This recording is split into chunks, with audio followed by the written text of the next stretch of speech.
প্রতিনিয়ত কাজে বের হন বাবা-মা। আবাসন প্রকল্পে বসবাসকারী সমবয়সী দুই শিশু বাড়ির সামনে খেলছিল। খাবারের লোভ দেখিয়ে বুধবার সকালে নিজ বাড়িতে ডেকে নিয়ে যায় ওই আবাসনেরই নূর আলম। দেশ জুড়ে তোলপাড় ওয়ালটন ফ্রিজ কিনে আপনিও হয়ে যেতে পারেন মিলেনিয়ার। ফুসলিয়ে ধর্ষণের পর ভয় ভীতি দেখিয়ে ছেড়ে দেওয়া হয়।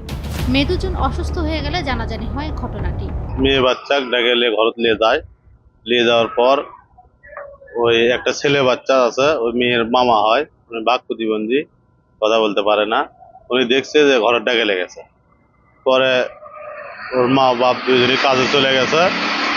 কাজ করে আসার পর ও বাচ্চা ওই ছেলে বলছে যে নানি এই ছেলেও কিন্তু ঘরের ডাকে লেগেছে।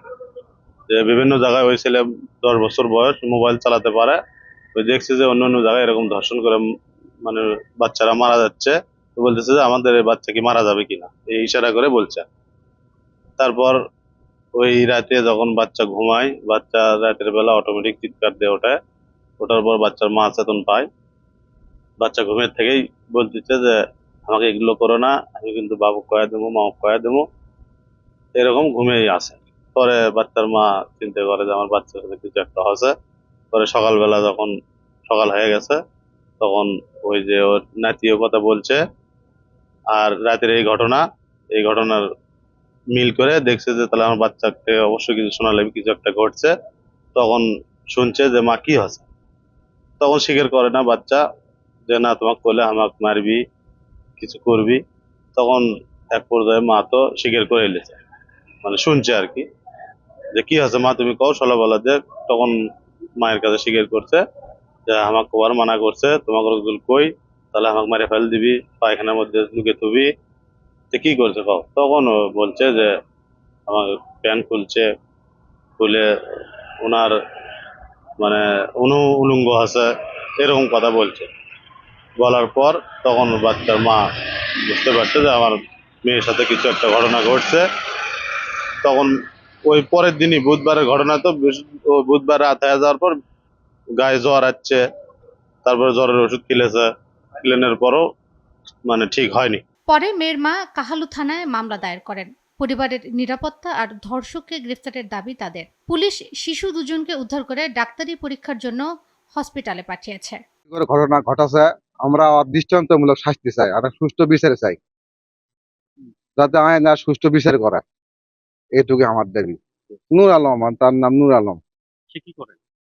সে ওই বিভিন্ন রাজমিস্ত্রি কাজ করে, আরো মানে কৃষি কাজ করে, এই ধরনের কাজকর্ম করে। সন্ধ্যের বেলা ওনার বাবা বলতেছে এরকম ঘটনা।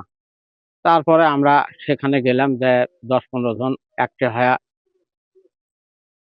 চিন্তা ভাবনা করলো যে আর কি করা যায়। তো তখন যাই হোক 2-4 জন মুরব্বী লোক বলা হলো, তো বললো যে এটা থানায় অভিযোগ দেয় সর্বোচ্চ বেশি ভালো হবে। তা আমরা সবাই মিলে থানায় অভিযোগ দিয়ে থানার থেকে থানা ওসি গেল, যায় সেখানে কথা বলে এখানে থানায় আমরা আসলাম। তে যাই হোক বাবা, আমরা মূর্খ মানুষ, তেমন কিছু জানি না, আমরা আর একটা সুষ্ঠু বিচার চাই। ধর্ষককে গ্রেফতারে অভিযান চলছে জানালেন এই পুলিশ কর্মকর্তা। আলোরা আবাসন প্রকল্প এলাকা এক গণ্যমান্য ব্যক্তি আমাকে জানালেন যে একটা এলাকার ধর্ষণের ঘটনা ঘটছে। আমি দ্রুত তাৎক্ষণিক ঘটনাস্থল পরিদর্শন করি এবং সবার সাথে কথা বলি। কথা বলার পরে আমি তাদের থানায় আসতে বলি এবং একটা ভিকটিমের বয়স 7 বছর আর একটা বয়স প্রায় 7.5 বছর। থানায় আসার পরে একটা অভিযোগ দেয়।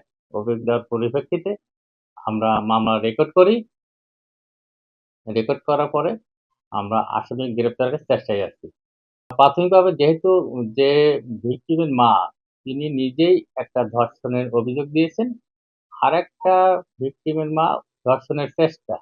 ভিকটিম যেহেতু 2টা, ওই আঙিনায় আমরা অভিযোগ নিয়েছি এবং তারই ধারাবাহিকতায় আমরা মামলাটি রেকর্ড করেছি এবং এখন আমরা দ্রুত আজকেই জিয়া মেডিকেলে পাঠাবো, ভর্তি করবো। ওখানে আমাদের এসআই রোজিনা খাতুনের মাধ্যমে ওখানে ভর্তি হবে।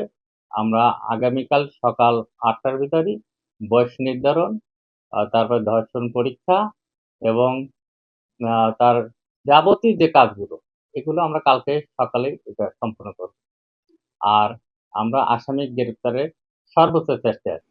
এর আগে মঙ্গলবার বগুড়ার শাহজাহানপুরে প্রতিবন্ধী একজন ধর্ষিত হয়েছে। এ ঘটনায় পুলিশ তার খালু হাসান আলীকে গ্রেফতার করেছেন। SATV digital.